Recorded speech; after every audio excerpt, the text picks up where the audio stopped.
এখনো ঘুমাচ্ছে। আমি সকালে উঠে গোসল পর্যন্ত করে ফেলছি, সে এখনো ঘুমাচ্ছে। এই উঠো না, উঠো, অফিসে যাবা না? লেট হয়ে যাচ্ছে তো।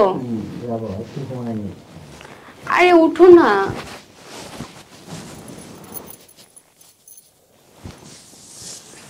উঠো।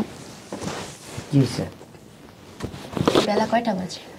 তুমি অফিস যাবে না? যাবো তো। তাহলে উঠো। উঠতেছি, ঘুমাই না, উঠো। সমস্যা কি? বেলা কয়টা বাজে দেখছো? কয়টা? 8টা না 9টা? 9টা বাজে। তোমাকে একটা কথা বলছিলাম। কি কথা জানো? ওই যে বাজার তো ঘরে নাই, বাজার করতে হবে। আচ্ছা, অফিস থেকে আসার সময় নিয়ে আসবো। না না, তুমি বাজারটা করে দিয়ে তারপর অফিসে যাবো। উঠো, বাজারটা করে তারপর অফিসে যাও। ভালো লাগে না। ঠিক আছে, তোমার ছেড়ে যেতে ইচ্ছে করে না। এটা বললে হবে? কাজ করতে হবে না? তোমার গায়ে থেকে না কেমন একটা জানি গন্ধ আসতেছে। আমার গায়ে থেকে? কেমন? কেমন একটা কষাই কষাই গন্ধ। কালকে রাত্রে তো পাই নাই, এখন লাগতেছে গন্ধটা কেমন একটা। ওই যে কষাইরা গরু মাংস কাটার পরে যে রক্ত টক্ত শুকাই গেলে যেমন একটা গন্ধ না, অন্য একটা গন্ধ আসতেছে। তুমি কি আগে কষাই ছিলা নাকি? তুমি কখনো দেখছো এরকম কিছু আমাকে? কত সুন্দর অফিসে যাই, অফিস থেকে আসি, আমার 14 গোষ্ঠীর ভিতরে কেউ কষাই ছিল না। আসতেছে তো কেমন একটা গন্ধ। না, তোমার শরীর ঠিক না। আচ্ছা, মনে হয় বাহির থেকে হয়তো গন্ধটা আসতেছে, এমন হবে। ঠিকই বলছো। আচ্ছা, এই দাও, শার্ট দাও, বাজারে যাই। এই নাও। দাও। আচ্ছা থাকো, আমি এসে বলবো। হ্যাঁ আচ্ছা ঠিক আছে, আল্লাহ হাফেজ।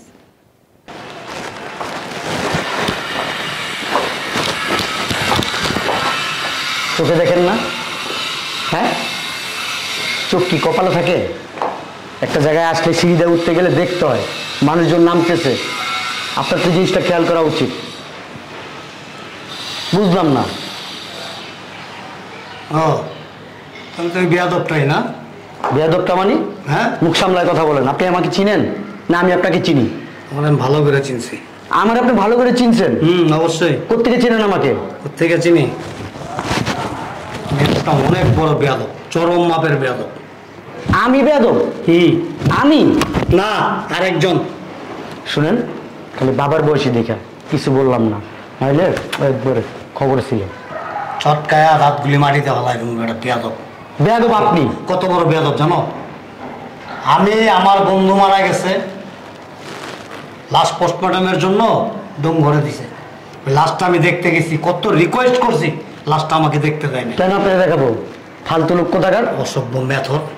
আপনি মেথর, আপনার 14 গোষ্ঠী মেথর। জুতা দিয়ে বাড়া পিঠা মুখে। অলওয়েজ নেশা করে থাকে। আসো। আপনার লেভেল একবারে খুব বড়। চুপ করো। আপনি চুপ করেন। নেশা করবাটা আপনি নেশা কর। 14 জেনারেশন নেশা। আপনার 14 জেনারেশন নেশা কর। ফাজিল। আপনি ফাজিল ইষ্টুকি কথা বলতে আসছে। লায়ার ফাজিল, কত বড় বেয়াদব ও আমার। আসো তো, তো বেয়াদবি। ইচ্ছা করতেছে গিয়া দাও। আসো, কিভাবে কথা বলতে শিখাইছে, যাও। আসো। এবার আসছে আমার মেয়ে। বাচ্চা থেকে চলে আসলো। আসসালামু আলাইকুম আম্মু, তোমরা আসো আসো। ভালো আছিস? আলহামদুলিল্লাহ ভালো আছি।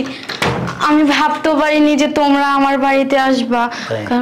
হ্যাঁ, কারণ আমি যে একটা ভুল কাজ করছি, তোমাদের অমতে বিয়ে করছি, ভাবতে পারিনি তোমরা আসবা। তুমি জানো আমি খুব খুশি হয়েছি। আচ্ছা চলো, যে বসবা, চলো চলো। আচ্ছা আব্বু, তুমি কি আমাকে ক্ষমা করে দিয়েছো? বসো এখানে। অল্প জিনিসে ঘর তো ভালোই সাজাইছিস। এত বুঝের কবে থেকে হলি? দেখতে আসলাম, এত সুন্দর ছেলে ঠিক করলাম তোর জন্য। আমার পছন্দ করা ছেলেরা বাদ দিয়া নিজের পছন্দের ছেলের কাছে বিয়ে বসলি। কারণ সেই ছেলেরা কেমন, কোনখানকার রাজপুত্র, দেখতেই হবে। ও এখনই চলে আসবে, আসলে তোমরা ওকে দেখতে পাবা। আর বাবা, ও না খুব ভালো, খুব ভদ্র, বুঝছো? অনেক ভালো, অনেক ভদ্র। তুমি দেখলেও বলবা যে তোমার মেয়ে কত ভালো একটা ভদ্র ছেলেকে বিয়ে করছে। আর ও অনেক ভালো ইনকামও করে। তোমার মেয়েকে অনেক সুখী। জামাইয়ের আর প্রশংসা করা লাগবো না, একদম পাকা হয়ে গেছে পুরা। এই তো বাবা ও মনে চলে আসছে, দাঁড়াও আমি দরজাটা খুলে দিয়ে আসি।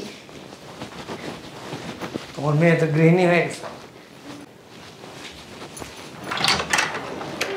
কি রে কই গেলা? দরজা নকুলো। এই কোথায় গেছো তুমি? এই যে ভিতরে রান্না করে। রান্নাঘর চলে গেছো? বাজার আনছো? হ্যাঁ বাজার নিয়ে আসছি। কি কি আনছো? এই যে দেখো কি কি নিয়ে আসছি। আচ্ছা শোনো না, বাবা মা আসছে। তোমার বাবা মা? হ্যাঁ আমার বাবা মা। আমার বাসায়? হ্যাঁ। এটা তো খুব আনন্দের কথা। আমি তো চিন্তাও করতে পারিনি তোমার বাবা মা আসবে, তোমার বাবা মা আসবে আমার বাসায়। সেটাও তো আমিও না ভাবিনি যে বাবা নেই। আচ্ছা আচ্ছা চলো তুমি চলো। জি সালাম দিবা কিন্তু। অবশ্যই অবশ্যই। এই বেয়াদবটা এখানে কেন? আমি বেদক? তুই বেদক? তোর বাপ বেদক? চিন্তা করছো? কি চিন্তা করবো? তুই আমার বাড়িতে দাঁড়া আমার বেদক বলস? ইচ্ছা করতেছি কি জানোস? হ্যাঁ, তোর কানের নিচে কুশ একটা থাপ্পড় দি। এই বাটপার এখানে কেন? তুই বাটপা। বুঝলাম না এরকম করতেছো কেন? মেরুন না। কিসের মেয়ের? এই, হ্যাঁ গায়ের দোষ। এই তোর এত বড় সাহস, তুই আমার মেয়ের নাম ধরে ডাকস? এত বড় সাহস তোর কে দিছে? বাবা হ্যাঁ এটা তোর মেয়ে? একটা চোর বাটপার আমার মেয়ের নাম ধরে ডাকে, কত বড় সাহস! চটকায় দাঁত ফালাই দেবো বেটা, বেয়াদব অসভ্য কোথাকার ছোট লোক। বাবা ও হচ্ছে আমার হাজবেন্ড। হ্যাঁ এটা কি তোমার বাবা? হ্যাঁ এটা আমার বাবা। তুমি এইভাবে কথা বলতেছো কেন? সরি আব্বা, ভুল হয়ে গেছে আব্বা। এই স্টপ ইওর মাউথ। কে তোর বাবা? এই তোর বাবা কে? আপনি আমার শ্বশুর। চুপ! ছি ছি ছি, চুপ! বাবা কি হয়েছে? খবরদার আর বাবা বলে ডাকবি না, বলে দিলাম। এরকম একটা অসভ্য, আর অসভ্য হইব না কেন? কাজটা কি করে? ও কি কাজ করে? কেন? ও তো ভালো জব করে একটা। কি ভালো জব করে? কি ভালো জব? আব্বা খবরদার, Please. একেবারে জুতো দেখছিস পায়। Please. চুপ, এই কথাটা বললেন না আব্বা। একদম চুপ। তুই একটা প্রতারকের পাল্লায় পড়ছিস, একটা ভণ্ড প্রতারক, বাটপার, চিটার। কি ও কি করে জানোস? কি কি করে? শুনবি? বলো।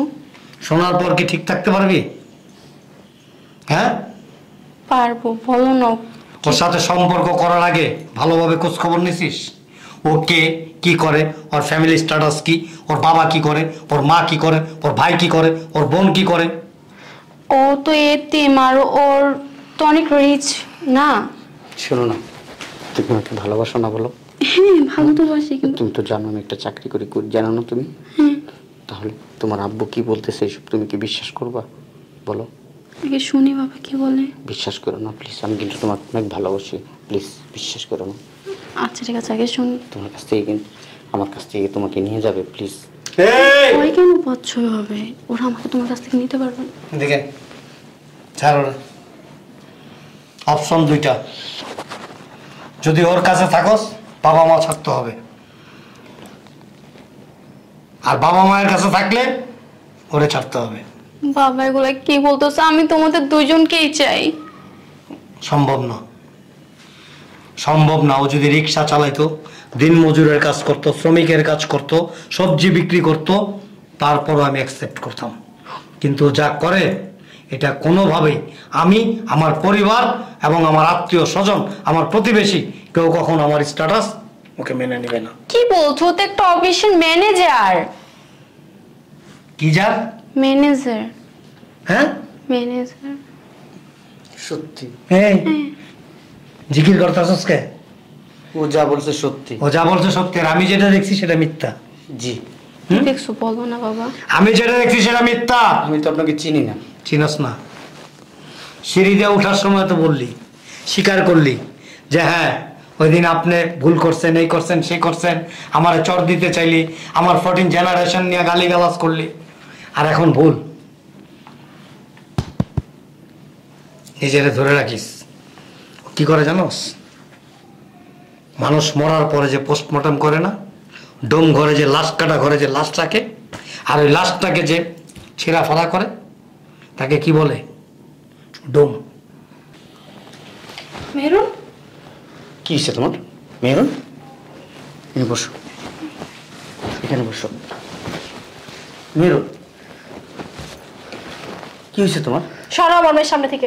তুমি আমাকে আমার সাথে এরকম প্রতারণা কেন করলা? কি করছি মেরুন বলো? আমি তো তোমাকে ভালোবাসি। তুমি এত বড় সত্যটা আমার কাছ থেকে কেন গোপন রাখলা? আমি তোমাকে ভালোবাসি। সরো। ভালোবাসার মায়ের বাপ, আমার মায়ের ধারে কাছে আসবি না। বাটপার। বিশ্বাস করো আমি না তোমাকে অনেক ভালোবাসি। মা দাঁড়াও, আমি তো তোমাকে ভালোবেসে বিয়ে করছিলাম তাই না? ফ্যামিলির অমতেই তো বিয়ে করছিলাম, তাহলে তুমি আমাকে সত্যি কথাটা তো একটিবার বলতে পারতা। তুমি যদি জানতা আমি ডুমের কাজ করি, তুমি কি আমার কাছে আসতে বলো? আমি তো তোমাকে প্রচন্ড ভালোবাসি, বিশ্বাস করো। তোমাকে ছাড়া আমি থাকতে পারবো না। এই প্লিজ তোর ছাড়, 4-5 হাত, প্লিজ আমার মাফ 5 হাত। আব্বা প্লিজ। ডোমের ব্যবহার, ডোমের আচার আচরণ ডোমের মতোই হয়। মনে করছে এক্সাম্পল আমি তোর শ্বশুর না, আমি তোর কেউ না, কোনো কিছু না। বয়সে আমি তোর বড় না, মুরব্বী না। আর একজন মুরব্বীর সাথে কি ধরনের আচরণ করতে হয় সেই শিক্ষাটাই তো তোর ভিতরে নাই। আব্বা বিশ্বাস করো, আছে? আমি না পড়াশোনা জানা একটা ছেলে। আমি গ্রাম থেকে যখন আসছি, আমার মায়ের খুব অসুস্থ, আমার বোনের বিয়ে দিতে পারতেছিলাম না। আমি অনেক চাকরি খুঁজছি, পাই না। পরে আমাদের এলাকার এক বড় ভাই আছে, ওনার কাছে গেলাম, উনি আমাদের এই চাকরিটা দিল। এই ডুম কাটার, এই লাশ কাটার কাজটা আমাদের দিল। আমি করতে চাইনি, প্রথম অনেক ভয় ভয় করছি, কিন্তু আমার মা যে খুব অসুস্থ, এই জন্য কাজটা আমার করতে হয়েছে। আব্বা বিশ্বাস করো। লাশ কাটতে কাটতে তোর মন মানসিকতা লাশের মতো হয়ে গেছে না নাকি? তাহলে আচরণ এরকম কেন? না হয়েছে কি আব্বা, মাথা ঠিক থাকে না। ওই যে ওইগুলো খাটার লাশ কাটাকাটি করি তো, এই জন্য ওই সাইপাস খাই, মাঝে মধ্যে মদ গাঁজা এগুলো খায় কাজ করি, যে সেন্সটা ঠিক না থাকে, এই জন্য কাজ করি। আব্বা প্লিজ আমি কাজ ছেড়ে দেবো, প্লিজ আমার মাফ করে দেন। আপনার মেয়ে নিয়ে না আমার কাছ থেকে, আমি কাজটা ছেড়ে দেবো আব্বা প্লিজ, বিশ্বাস করেন আমি কাজটা। আব্বা আমার মাফ করে দেন, আম্মা আমার মাফ করে দেন আম্মা। এই জন্য তোমার গায়ে থেকে প্রত্যেকটা দিন বাজে গন্ধ আসে। আর তোমাকে জিজ্ঞাসা করলে তুমি কি বলো? এই গন্ধ তো আমার কাছ থেকে আসে না, এটা আসে বাহির থেকে। তুমি কেন আমার কাছে মিথ্যা কথা বললে? প্লিজ আমার মাফ করে দেন। এখন এই যে চিন্তা ভাবনা কর, তুই কি ওর সাথে থাকবি না আমাদের সাথে যাবি? এমন একটা ছেলের কাছে মানে কিভাবে যে তুই বিয়েটা বসলি, আমি আমার মাথায় ঢুকতেছে না। বাবা আমি তো জানতাম না যে ও ডুম ঘরে কাজ করে। বাবা জানো, ওর কাছে যখন আমি 1000 টাকা চাইতাম ও আমাকে 5000 টাকা দিত, আর 500 টাকা দিলে তো 3000 টাকা দিত, মানে ডাবল ডাবল টাকা দিত। আর সবসময় বলতো যে ও নাকি একটা ভালো কোম্পানিতে জব করে, আর সেই কোম্পানির ম্যানেজার সে। তো আমি তো বুঝতে পারি না যে সে ডুম করে চাকরি করে। আর তুমি এর জন্য আমাকে কখনো তোমার অফিসে নিয়ে যাও না তাই না? আমি তোমাকে অনেকবার বলছিলাম যে তোমার অফিসে আমাকে একবার নিয়ে যাও, তুমি কি বলছো? আমার অফিসে কোনো মেয়েটা বেলাও না, কোনো মেয়েরা ওখানে কাজ করে না, তোমাকে আমি ঢোকাতে পারবো না। আর অফিসে তো সব লাশ মুর্দার, কোথায় নিয়ে যাবো তোরে? আর ও মুর্দারদের ম্যানেজার। কে? আমার মাফ করে দেন প্লিজ, করে নিয়ে যান না আমার কাছ থেকে। কি করবো? আব্বা আমি বললাম তুই কি করবো? মানুষকে বলবো যে আমার মেয়ের জামাই ওই যে ই করে, ডোমের চাকরি করে, লাশ কাটে, হ্যাঁ এটা বলবো? আমি কাজ ছেড়ে দেবো আব্বা, বিশ্বাস করেন, আমার একটা সুযোগ দেন, আমি কাজটা ছেড়ে দিব। ছাইরা ভালো হয়ে যদি মানুষের মতো মানুষ খাইতে পারস, আমি তোদের জন্য অপেক্ষা করব। আর যদি না হয় আমার মেয়ের নাম সারা জীবনের জন্য ভুলে যাবি। তুমি যাই না। আচ্ছা হট।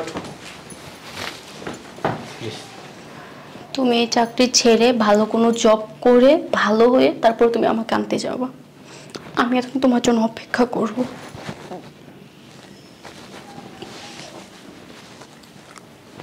এরকম কতগুলি মেয়ের জীবন নষ্ট করছিস। বিশ্বাস